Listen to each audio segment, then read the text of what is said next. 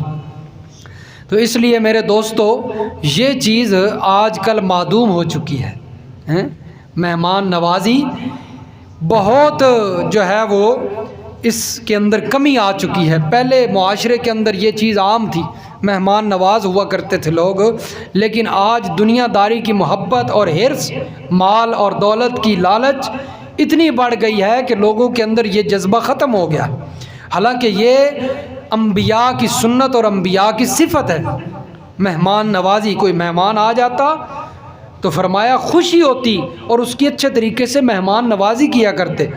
اور علماء فرماتے ہیں کہ انسان کو گھر کے اندر کچھ نہ کچھ یہ ایسا رکھنا چاہیے کہ کوئی مہمان آ جائے تو اس کی مہمان نوازی کی جا سکے، یہ نہیں کہ گھر کے اندر بالکل جو ہے کچھ نہ پڑا ہو، کچھ نہ کچھ تو ہونا چاہیے، کم از کم کھجور تو ہونی چاہیے نا، کھجور خود بھی کھایا کریں اور گھر میں بھی رکھا کریں، بڑی اچھی چیز ہے کھجور،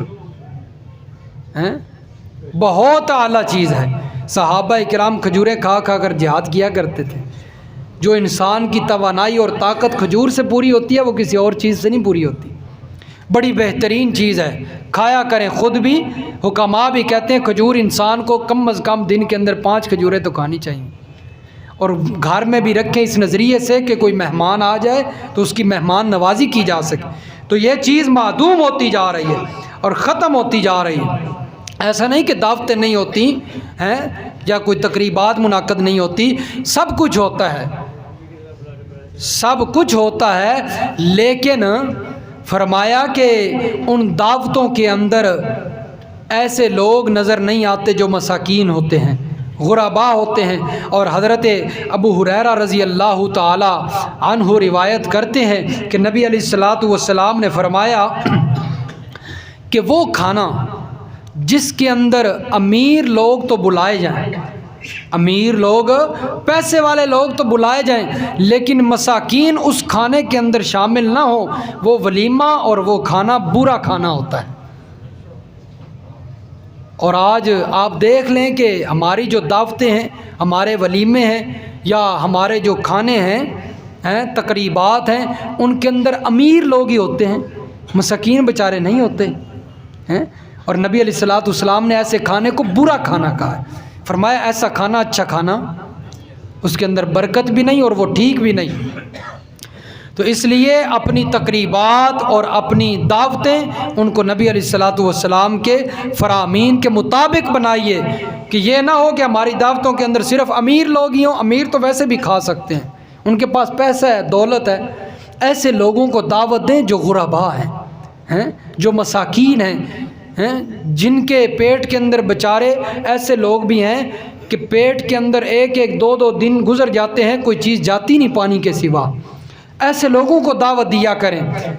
اور نبی علیہ الصلوۃ والسلام نے فرمایا اللہ تبارک و تعالی تمہیں ان کمزوروں کی وجہ سے روزی دیتا ہے، یہ جو غریب غرباء ہوتے ہیں نا، مساکین ہوتے ہیں، ان کی وجہ سے اللہ تمہیں روزی دیتا ہے، وگرنہ تم اس لائق نہیں ہو کہ اللہ تمہیں روزی دے۔